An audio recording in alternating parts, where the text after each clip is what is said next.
last year, you saw we ended the season in the middle of North Dakota hunting out of an igloo, and we ended up harvesting a really nice buck.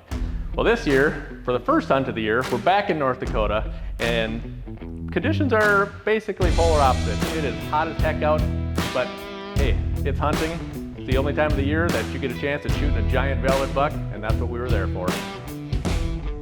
So Kevin's up to bat first in North Dakota, and when we got out there, we got practice taken care of and made our way to the stand for night one.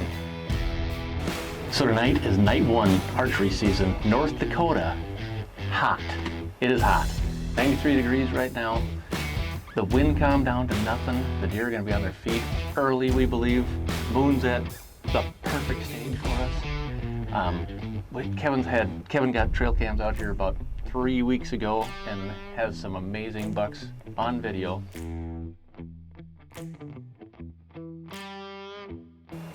So one of those bucks needs to show up tonight. Kevin's shot a lot of big bucks out of this stand. It's gonna go down, I think. What do you think? You never know, it's always hunting, but odds are definitely in our favor tonight. I got a good feeling everything should be coming together. On opening night, you couldn't ask for anything more. Except maybe 20 degrees cooler, but who needs that? Yeah, and we never get that out here, opening night of North Dakota, and we wouldn't have it any other way. It's one of the only states in the country that you have a shot at a true giant velvet buck, and Kevin has shot several giant velvet bucks over the years out of the stand.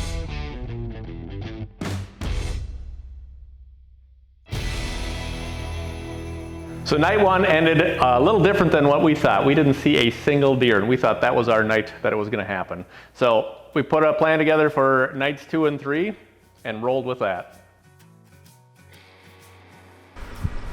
Night 2 in North Dakota. A little premature yesterday with the thinking it was hot. 96 degrees tonight. It's like 6 o'clock. Had to stop at the store today, get some battery-powered fans. Try to keep us cool. Scent elimination is at an all-time low, I would say. But we're here.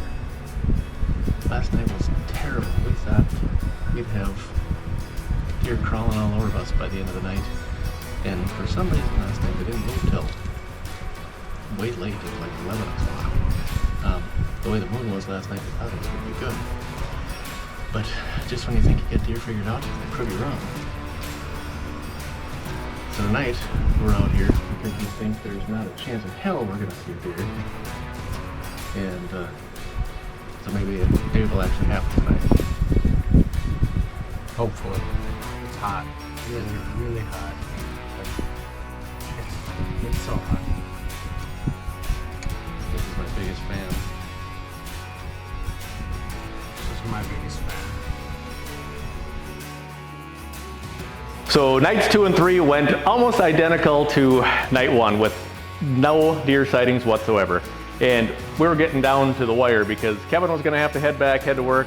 I had other obligations I was going to be heading back for. So we were thinking that our time there was, well, going to be up.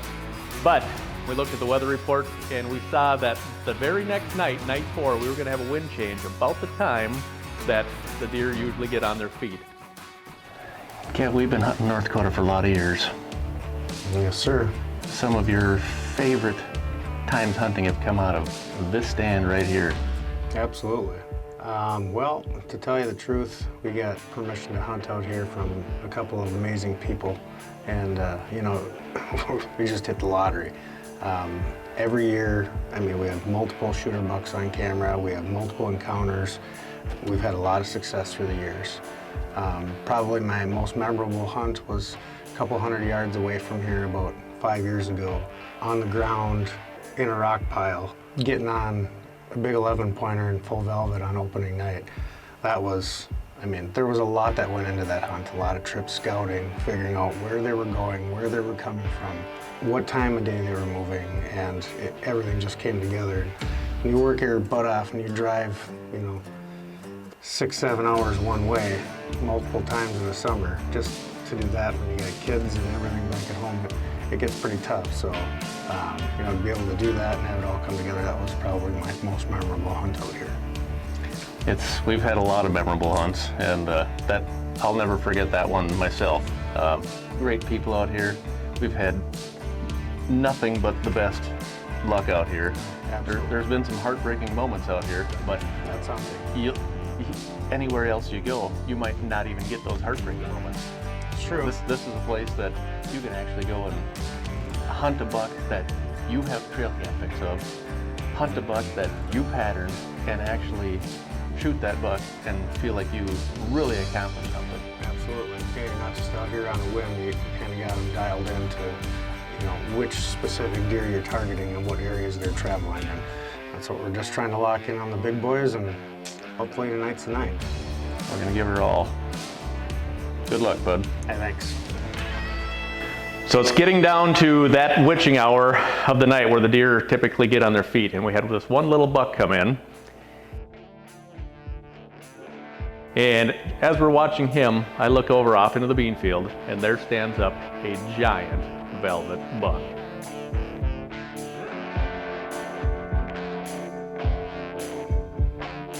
So this buck is standing out in the bean field for what seemed like an eternity, made his way slowly along the cattail slough, and eventually made his way all the way up to us.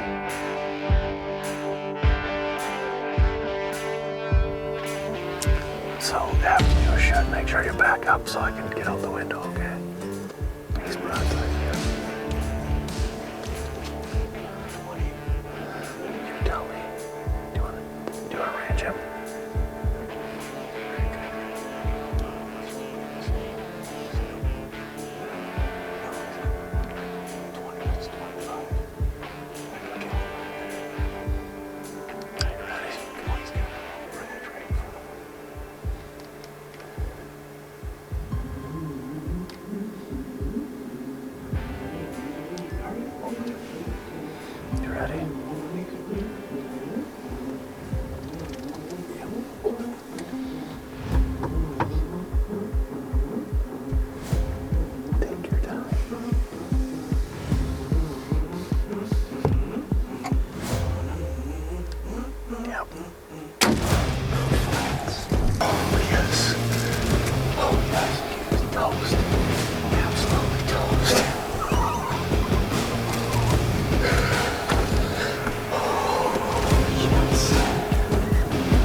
Well, there you go.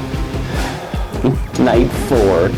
Hotter than hell still, but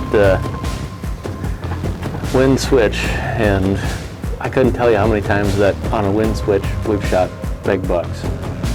They're in a bed, they want to go to a different bed. In the meantime, they're going to go eat, which is exactly what happened tonight. Kevin just shot a frickin' bruiser of a velvet buck in North Dakota. For years, for weeks out of the summer coming out here, it's just hotter than heck. And the last 4 days, you're like, what are you even doing out here? This is just stupid. You start to wonder, your conscience starts to ask you, what the hell are you even doing out here? We just had a feeling there was a storm coming tomorrow, and it was either going to be pre-front or post-front movement, and we just bet the farm on the pre-front movement, and That's exactly what happened. we just hit blackjack Wow. big time. Wait till you see this buck in person. It is a freaking bruiser. So Kevin, as always, made an absolutely great shot on this buck, and we saw where it ran, and it ran a little further than we thought it was going to run, but we were pretty sure it was going to be down. But not long after he shot, the rain and thunder started coming from off in the distance. We knew we had to get that thing recovered in a hurry.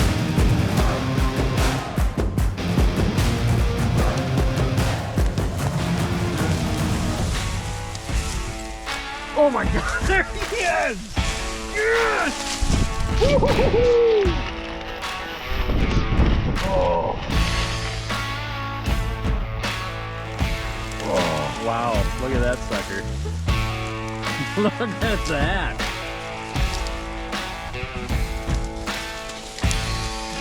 What a tank.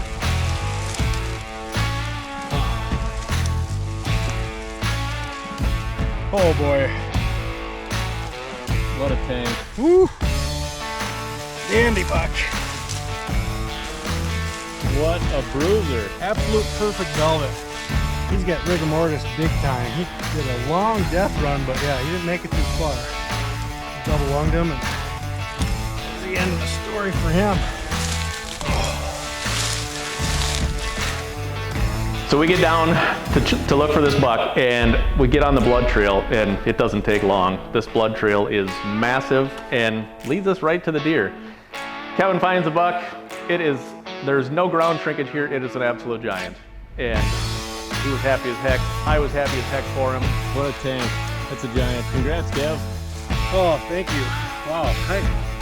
Normally we give these deer, even on a shot like that, when you're confident, you always want to give them the benefit of the doubt and give them plenty of time to expire. But I tell you what, we saw these thunderstorms rolling in. It's been 94 to 99 degrees out here the last several days, and something had to give sooner or later, and there's a pre-front coming through, and I tell you what, it paid off big time tonight. Holy cow, this guy got on his feet early, and we saw him about 7 o'clock already. He just played the cat and mouse game, watched some smaller bucks and does kind of do their thing, and use them to just finagle his way around at what he felt was safe. And we passed the test with the small bucks and does, and I tell you what, he stepped out, and we made him pay the price.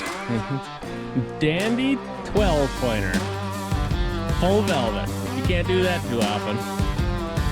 Congrats, brother. Thank you so much. Thank you for all the help, and yeah, that was... We had to get a little bit of filming done. We could get that deer out of the thunderstorm before we were in trouble. So we got this buck loaded up and out of there, and I would have liked to get you a little better footage of the deer the next day, but with the heat that night, we had to get that deer cleaned up, and well, we didn't get much more for footage on the buck. But here's a little better look at him. He was a stud.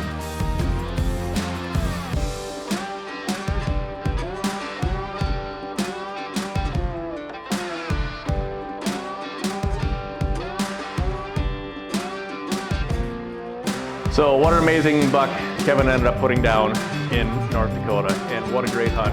He's my little brother, and we've had many, many hunts together like this. This is just another great memory in a long list of them.